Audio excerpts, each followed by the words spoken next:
سے معصوم کہتے ہیں۔ کیا امام اور ولی بھی معصوم ہوتے ہیں؟ یہ غور سے سنیے، کیا امام، ولی یا اہل بیت میں سے کوئی فرد بھی معصوم ہوتا ہے؟ انبیاء علیہ السلام اور فرشتوں کے سوا معصوم کوئی بھی نہیں ہوتا، اور یہ اللہ کو اللہ پاک اپنے کرم سے گناہوں سے بچاتا ہے، مگر معصوم صرف انبیاء اور فرشتے ہیں۔ ولی محفوظ ہوتا ہے، اللہ گناہ سے بچا لیتا ہے، لیکن معصوم نہیں ہوتا۔ معصوم صرف انبیاء کرام اور اللہ کے نورانی فرشتے ہیں۔ دنیا میں سب سے پہلے آنے والے نبی کون ہیں؟ دنیا میں سب سے پہلے آنے والے نبی حضرت آدم علیہ السلام ہیں۔ ان سے پہلے آدمیوں کا سلسلہ نہیں تھا۔ سب سے پہلے اللہ پاک نے انہیں اپنی قدرت کاملہ سے بغیر ماں باپ کے پیدا کیا اور اپنا خلیفہ یعنی نائب بنایا، اور اللہ نے علم اسماء ان کو عطا فرمایا، فرشتوں کو ان کے سجدے کا حکم دیا، پھر انہی سے انسانی نسل چلی اور تمام اولاد انہی کی اولاد میں سے ہیں۔ اب علم اسماء کس کو کہتے ہیں؟ اللہ پاک نے حضرت آدم علیہ السلام کو ہر چیز اور اس کے ناموں کا علم عطا فرمایا، اس کو علم اسماء کہتے ہیں۔ اسماء اسم کی جمع نام، تو اللہ نے قرآن میں کہا، فرمایا وَعَلَّمَ آدَمَ الْأَسْمَاءَ كُلَّهَا، اللہ نے آدم علیہ السلام کو ساری چیزوں کے نام سکھا دیے۔ تو آپ کا علم اتنا وسیع ہے کہ اللہ نے ساری چیزوں کے نام سکھائے، تو جو امام الانبیاء ان کے علم کی وسعت کا عالم کیا ہوگا؟ اللہ اکبر۔ تو اللہ کریم نے ان کو علم الاسماء عطا کیا، اور پھر سوال ہے کہ فرشتوں نے حضرت آدم علیہ السلام کو کیسا سجدہ کیا تھا، جس کا ذکر قرآن میں بھی ہے کہ جب اللہ نے آدم صاحب کو پیدا کیا تو فرشتوں کو فرمایا کہ اسجدوا لآدم فسجدوا الا ابلیس، سب نے سجدہ کیا آدم کو سوائے ابلیس کے۔ تو کہتے ہیں یہ سجدہ کون سا تھا؟ یہ سن لیں، یہ سجدہ تعظیمی تھا جو اللہ کے حکم سے فرشتوں نے آدم علیہ السلام کو کیا، اور سجدہ تعظیمی پہلی شریعتوں میں جائز تھا، لیکن سجدہ عبادت یہ کسی شریعت میں بھی جائز نہیں ہے۔ یہ مسئلہ سن لیں، یعنی عبادت کا سجدہ سوائے رب کے کسی کو جائز نہیں، کسی شریعت میں سجدہ عبادت جائز نہیں۔ ہاں سجدہ تعظیمی پہلی شریعتوں کے اندر جائز تھا، لیکن ہماری شریعت کے اندر سجدہ تعظیمی بھی حرام ہے۔ جو مخلوق میں سے کسی کو سجدہ عبادت کرے وہ کافر ہو جاتا ہے، اور جو سجدہ تعظیمی کرے کسی ہستی کو اللہ کے سوا، وہ کافر تو نہیں لیکن گناہ گار ضرور ہے، اور جہنم کا وہ مستحق ہے۔ لہذا ہماری شریعت کے اندر سجدہ تعظیمی بھی حرام ہے۔ ایک اہم سوال سنیں، نبی کو مردہ کہہ سکتے ہیں کہ نہیں؟ یہ سوال ہے، اس کا جواب سنیں۔ انبیاء کرام علیہ السلام اپنی قبروں میں اسی طرح زندہ ہیں جیسے دنیا میں زندہ تھے، وہ کھاتے پیتے بھی ہیں، اور یہ حدیث پاک سیاستہ کی کتاب ابن ماجہ اس کی حدیث بھی ہے یہ۔ اور انبیاء جہاں چاہتے ہیں آتے جاتے ہیں، اور تصدیقی وعدہ الہیہ کے لیے ایک آن کو ان پر موت طاری ہوئی، یعنی اللہ نے وعدہ فرمایا نا کل نفس ذائقۃ الموت، قرآن کی آیت ہے، ہر ذی روح نے موت کا مزہ چکھنا ہے۔ اس حکم خداوندی کے مطابق ایک آنے واحد کے لیے، ایک سیکنڈ کے لیے ان کے اوپر اللہ نے موت کو طاری کیا، پھر دوبارہ ان کو اللہ نے زندگی عطا فرما دی۔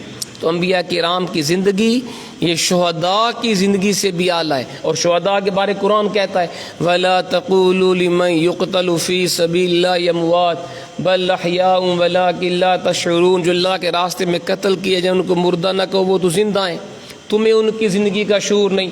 اور دوسری جگہ اللہ کریم نے سورۃ النساء کے اندر فرمایا کہ بلکہ سورۃ آل عمران کے اندر وَلَا تَحْسَبَنَّ الَّذِينَ قُتِلُوا فِي سَبِيلِ اللَّهِ أَمْوَاتًا بَلْ أَحْيَاءٌ عِندَ رَبِّهِمْ يُرْزَقُونَ، جو اللہ کے راستے میں قتل کیے جائیں ان کو مردہ گمان بھی نہ کرو، وہ زندہ ہیں، بلکہ ان کو اللہ کی بارگاہ سے رزق بھی ملتا ہے۔ یہ قرآن کہہ رہا ہے۔ تو اب سوال یہ ہے کہ شہید کو اللہ نے یہ شان کیسے دی؟ حضور کی برکت سے دی نا۔ اگر وہ حضور کا کلمہ نہ پڑھتا، حضور کی امت میں شامل نہ ہوتا، اس کو یہ شان ملتی نہ ملتی۔ تو جس آقا کی امتی ہونے کی برکت سے، نسبت کی وجہ سے اللہ نے شہید کو قتل ہونے کے بعد بھی زندگی عطا فرما دی، وہ امام الانبیاء اپنے انتقال کے بعد زندہ کیوں نہیں؟ اگر شہداء زندہ ہیں امتی ہو کر، تو اللہ کے حبیب تو امام الانبیاء ہیں۔ ٹھیک ہے جناب۔ تو انبیاء کرام جو ہیں وہ اپنی قبور کے اندر وہ زندہ ہے. جو ان کو مردہ کہے وہ گمراہ بددین شیطان کے راستے پہ چلنے والا ہے. اس کے سائے سے بھی دور رہنا چاہیے. جو انبیاء کی بارے گستاخی کرے اور حضور کے بارے وہ اس طرح کے گستاخانہ جملے بولے اس سے دور رہیں. کہ انبیاء کرام میں سے کوئی ایسے بھی ہیں جن کی ابھی وفات نہیں ہوئی؟ یہ بھی سوال ہے. تو جواب سنیں کہ ویسے تو ہر نبی حقیقت میں زندہ ہے، جیسا حدیث پاک میں بھی ہے. ابن ماجہ کی حدیث ہے، سرکار فرماتے ہیں ان اللہ حرم علی الارض ان تاکل اجساد الانبیاء فنبی اللہ حی یرزق او کما قال. سرکار فرماتے ہیں بے شک اللہ نے زمین کے اوپر حرام کر دیا ہے کہ انبیاء کے جسم کو کھائے، نبی زندہ ہوتا ہے، اس کو رزق بھی ملتا ہے. تو ویسے تو ہر نبی اپنے مزار کے اندر وہ زندہ ہے، لیکن 4 انبیاء کرام ایسے ہیں جن کے اوپر ابھی تک وفات واقعہ نہیں ہوئی، اللہ کا وعدہ نہیں آیا. 4 ہیں، ان میں سے 2 آسمانوں پر ہیں جو زندہ ہیں، ان کے اوپر وفات آئی نہیں. 2 زمینوں پر ہیں. آسمانوں پہ کون ہے؟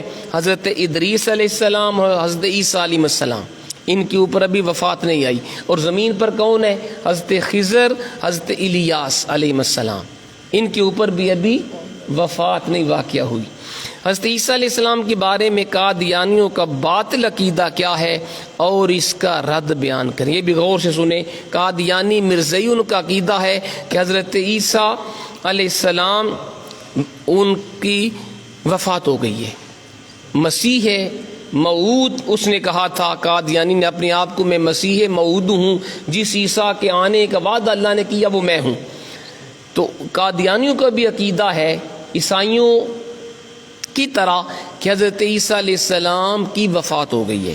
تو اب سنیں قرآن کی آیت، سورۃ آل عمران آیت نمبر 55 میں اللہ نے حضرت عیسیٰ علیہ السلام کے بارے میں 4 باتیں قرآن نے ذکر کی. غور سے سنیے گا. قرآن کہتا ہے اذ قال اللہ یا عیسیٰ انی متوفیک ورافعک الی ومطہرک من الذین کفروا وجاعل الذین تبعوک فوق الذین کفروا الی یوم القیامہ ثم الی مرجعکم فاحکم بینکم فیما کنتم فیہ تختلفون. سورۃ آل عمران آیت نمبر 55.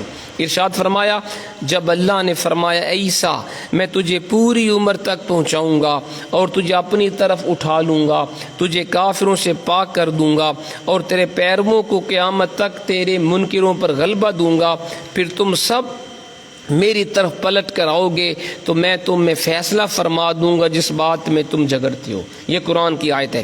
اس میں اللہ نے 4 باتیں ذکر کی ہیں جی حضرت عیسیٰ علیہ السلام کے بارے. نمبر 1، پہلی بات توفا ہے. اذ قال اللہ یا عیسیٰ انی متوفیک، اللہ نے فرمایا عیسیٰ میں تمہیں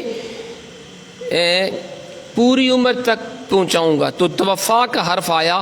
قادیانیوں نے آیت پاک ان الفاظ کو بنیاد بنا کے یہود و نصارہ کی پیروی میں حضرت عیسیٰ علیہ السلام کی وفات کا دعویٰ کیا، اور یہ سراسر غلط ہے. یہودی عیسائی بھی کہتے ہیں حضرت عیسیٰ علیہ السلام فوت ہو گئے، اور قادیانیوں کا بھی عقیدہ یہ ہے. کہتے ہیں یہ بات قرآن کے خلاف ہے، کیونکہ پہلی بات تو یہ ہے توفا کا حقیقی معنی پورا کرنا ہوتا ہے، اس کا معنی موت نہیں ہے. توفا کا حقیقی معنی عربی کے اندر ہے پورا کرنا. جیسے قرآن میں ہے وَإِبْرَاهِيمَ الَّذِي وَفَّى، ابراہیم علیہ السلام جس نے احکام کو پورا کیا، اللہ کے احکام کو پورا کیا. تو یہاں بھی توفا کا معنی قرآن میں پورا کرنا، اور یہ موت کے معنی میں بھی استعمال ہوتا ہے جی. یہ بھی سن لیں، توفا عربی میں ایک ہی حرف کے کئی معنی ہوتے ہیں. عربی زبان بڑی وسیع ہے. تو توفا کا حقیقی معنی پورا کرنا، لیکن یہ مجازی طور پہ موت کے معنی میں بھی استعمال ہوتا ہے. اور جب تک کوئی واضح قرینہ موجود نہ ہو کسی حرف کا حقیقی معنی چھوڑ کے مجازی معنی مراد نہیں لیتے. یہ عربی کا اصول ہے. اور یہاں تو ایسا کوئی قرینہ موجود نہیں ہے کہ توفا کا معنی موت کیا جائے، بلکہ اس کا حقیقی معنی مراد لینے پر قرآن و حدیث میں دلائل ہیں. توفا کا حقیقی معنی مراد لینے پر اس کے دلائل ہیں، اور وہ قرائن احادیث مبارکہ میں ہیں جن میں یہ بیان ہے حضرت عیسیٰ علیہ السلام زندہ آسمان پہ اٹھا لیے گئے. یہ حدیث سے بھی ثابت ہے کہ عیسیٰ علیہ السلام کو زندہ اللہ نے آسمانوں پہ اٹھایا، اور قرآن سے بھی ثابت ہے. چھٹے پارے کا وہ دوسرے رکوع اس کے اندر اللہ کریم نے فرمایا حضرت عیسیٰ کے بارے میں وما قتلوہ وما صلبوہ ولکن شبہ لہم کہ عیسائیوں نے یہود نے حضرت عیسیٰ علیہ السلام کو قتل نہیں کیا، سولی پر نہیں چڑھایا، معاملہ مشتبہ ہو گیا۔ اور آگے جا کے 2-3 آیتیں چھوڑ کے آیت ہے وما قتلوہ یقینا، انہوں نے یقیناً عیسیٰ علیہ السلام کو قتل نہیں کیا، بل رفعہ اللہ الیہ، بلکہ اللہ نے عیسیٰ کو آسمانوں پہ اٹھا لیا۔ تو یہ قرآن سے بھی ثابت ہے کہ توفا کا معنی کیا ہے؟ آسمانوں پہ اٹھایا جانا، اور حدیث سے بھی یہ چیز ثابت ہے کہ قرب قیامت میں عیسیٰ علیہ السلام واپس تشریف لائیں گے آسمانوں سے۔ لہٰذا اس آیت سے حضرت عیسیٰ علیہ السلام کی وفات ثابت نہیں ہوتی۔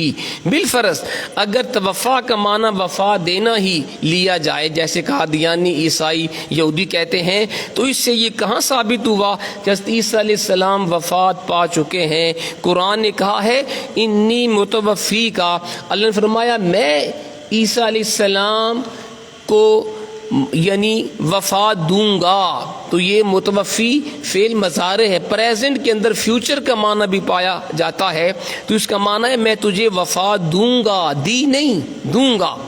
تو یہ بات ہم بھی مانتے ہیں کہ عیسیٰ علیہ السلام جب دنیا میں تشریف لائیں گے پھر ان کی وفات بھی ہوگی، ٹھیک ہے نا۔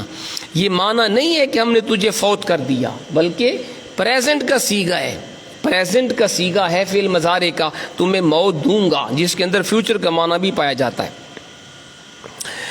اللہ اکبر۔ اب یہ بات کہ آیت میں توفا یعنی وفات دینے کا پہلے ایک اور بات سن لیں۔ بعض لوگ کہتے ہیں جی آیت میں وفات کا ذکر پہلے ہے، اٹھائے جانے کا ذکر بعد میں ہے، متوفی کا ورافیو کا۔ تو کہتے ہیں کہ چونکہ عیسیٰ علیہ السلام اٹھائے جا چکے ہیں آسمانوں پر، کہتے ہیں کہ وفات کا ذکر پہلے اٹھائے جانے کے بعد میں، اور چونکہ عیسیٰ علیہ السلام اٹھائے جا چکے ہیں آسمانوں پر، لہذا ان کی وفات بھی پہلے ثابت ہو گئی۔ جیسے آسمانوں پہ اٹھایا جانا ثابت ہے تو اس سے پہلے وفات کا ذکر ہے، تو پتہ چلا کہ آسمانوں میں اٹھائے جانے سے پہلے ان کی موت واقع ہوئی ہے۔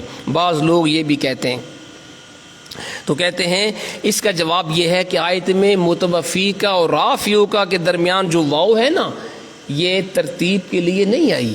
عربی میں واو ترتیب کے لیے نہیں آتی، ٹھیک ہے، بلکہ یہ جو واو ہے یہ ترتیب کے لیے نہیں ہے۔ کیسے؟ جیسے قرآن کی دوسری آیت ہے حضرت مریم کے بارے قرآن کا وسجدی ورکعی، آل عمران آیت نمبر 43، فرمایا اے مریم سجدہ کرو اور اللہ کو رکوع کرو۔ اب غور سے مجھے بتائیں کہ کیا اب یہاں قرآن میں سجدے کا ذکر پہلے آیا، رکوع کا بعد میں آیا؟ تو مجھے بتائیں نماز میں رکوع پہلے آتا ہے یا سجدہ؟ رکوع آتا ہے، تو یہاں تو سجدہ کا ذکر پہلے آیا۔ تو پتہ چلا کہ حضرت مریم علیہ السلام یہ نہیں کہ پہلے وہ سجدہ کرتی تھی بعد میں رکوع کرتی تھی، تو پتہ چلا کہ واو ترتیب کے لیے نہیں ہے۔ اسی طرح اس آیت کے اندر بھی واو ترتیب کے لیے نہیں ہے۔ اس کا یہ مطلب نہیں کہ اللہ نے پہلے عیسیٰ علیہ السلام کو موت دی، وفات دی، پھر ان کو زندہ آسمان پہ اٹھایا، بلکہ اللہ نے اس میں بتایا ہے کہ اللہ ان کو موت دے گا جب دنیا میں وہ آئیں گے، لیکن اس سے پہلے وہ زندہ آسمانوں پہ اٹھا لیے گئے۔ اب سنیں دوسری بات اس آیت کے اندر جو اہم ہے، وہ یہ حضرت عیسیٰ علیہ السلام کا اٹھایا جانا۔ قرآن نے پہلی بات کی کہ اللہ ان کو وفات دے گا، دوسری بات ان کو زندہ آسمانوں پہ اٹھایا۔ کہتے ہیں کہ فرمایا ہم تمہیں بغیر موت کے اٹھا کے آسمان پر عزت کی جگہ دیں گے اور فرشتوں کی جائے قرار میں پہنچا دیں گے۔ رسول پاک نے فرمایا عیسیٰ علیہ السلام میری امت میں خلیفہ بن کے نازل ہوں گے، یہ حدیث سے صحیح ستہ کے اندر ثابت ہے۔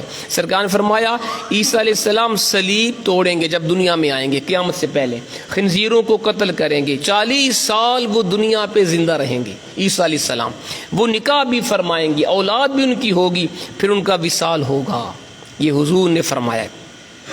وہ امت کیسے ہلاک ہو جس کا اول میں ہوں، یہ سرکار مدینہ فرماتے ہیں، وہ امت کیسے تباہ ہو سکتی ہے جس کا پہلا میں ہوں اور آخری عیسیٰ علیہ السلام ہے، اور واسطہ میں اور وسط میں میری اہل بیت میں سے امام مہدی ہیں۔ یہ حدیث یہ ابن اساکر کے اندر بھی ہے، تفسیر مدارک کے اندر بھی اس کو بیان کیا گیا۔ تو آگے سنیں، مسلم شریف کی حدیث ہے، صحاح ستہ کی، بخاری کے بعد جو بک آتی ہے، حضرت عیسیٰ علیہ السلام دمشق کے شرقی مینارے پر نازل ہوں گے۔ یہ مسلم شریف کے اندر حضور نے فرمایا، حدیث صحیح ہے۔ اور یہ بھی حدیث میں ہے کہ نبی پاک علیہ السلام کے حجرہ میں وہ دفن ہوں گے۔ حضرت عیسیٰ علیہ السلام حضور کے روضہ پاک کے پہلو میں دفن کیے جائیں گے۔ تو پتہ چلا کہ وہ زندہ آسمانوں پہ ہیں، قیامت سے پہلے دنیا میں آئیں گے۔ اب تیسری چیز جو اس آیت سے ثابت ہوتی ہے، وہ اللہ نے فرمایا کہ میں اے عیسیٰ تمہیں کفار سے نجات دوں گا۔ ٹھیک ہے جی، اچھا، اس طرح کے کفار کے نرغے سے تمہیں بچا لوں گا، اور وہ تمہیں سولی نہیں دے سکیں گے، جیسے قرآن نے کہا کہ عیسیٰ علیہ السلام کو سولی نہیں دے سکے وہ۔ چوتھی بات اس آیت سے جو ثابت ہے وہ یہ ہے کہ اللہ فرمایا منکروں پہ اللہ تعالیٰ عیسیٰ علیہ السلام کو غلبہ دے گا۔ اب جن کو اللہ غلبہ دے گا، اس سے مراد یہودی نہیں ہے اور عیسائی بھی نہیں، کیونکہ یہودی تو حضرت عیسیٰ علیہ السلام کے مخالف تھے، عیسائی بھی حضرت عیسیٰ علیہ السلام کے گستاخ تھے، کیونکہ وہ ان کو خدا مانتے ہیں، حالانکہ خدا وہ نہیں ہے، تو خدا ماننا یہ بھی گستاخی ہے، کیونکہ اللہ کریم نے خود قرآن میں بھی فرمایا عیسیٰ علیہ السلام سے جب اللہ پوچھے گا کہ کیا تم نے کہا تھا اپنی قوم کو کہ مجھے خدا بناؤ، میری ماں کو خدا بناؤ، یہ قرآن کے اندر ہے 7ویں پارے میں، تو آپ کہیں گے یا اللہ سبحانک، تو پاک ہے، میں نے نہیں کہا، انہوں نے خود مجھے خدا بنایا۔ تو پتہ چلا کہ عیسیٰ علیہ السلام کی قوم جو ہے وہ بھی ماننے والوں میں نہیں، وہ حضرت عیسیٰ علیہ السلام کے صحیح پیروکار نہیں ہیں۔ تو پھر سوال یہ ہے کہ وہ کون سے لوگ ہیں جن کے بارے قرآن کہتا ہے کہ عیسیٰ اللہ تیرے پیروکاروں کو کفار کے اوپر غلبہ دے گا؟ اس سے مراد مسلمان ہیں۔ ہم حضرت عیسیٰ علیہ السلام کو مانتے ہیں، ورنہ عیسائی بھی یہودی بھی ان کو نہیں مانتے، بلکہ وہ ان کے گستاخ ہیں۔ ہم سارے انبیاء کو مانتے ہیں، ہمارا ایمان کامل نہیں ہوتا جب تک ہم سارے انبیاء کو برحق نہ مانیں۔ تو آج ہم نے نبوت کا باب بھی انشاءاللہ مکمل ہو گیا۔ انشاءاللہ اگلے درس میں ہم اگلا ٹاپک شروع کریں گے۔ اللہ تعالی ہمیں عمل کی توفیق عطا فرمائے۔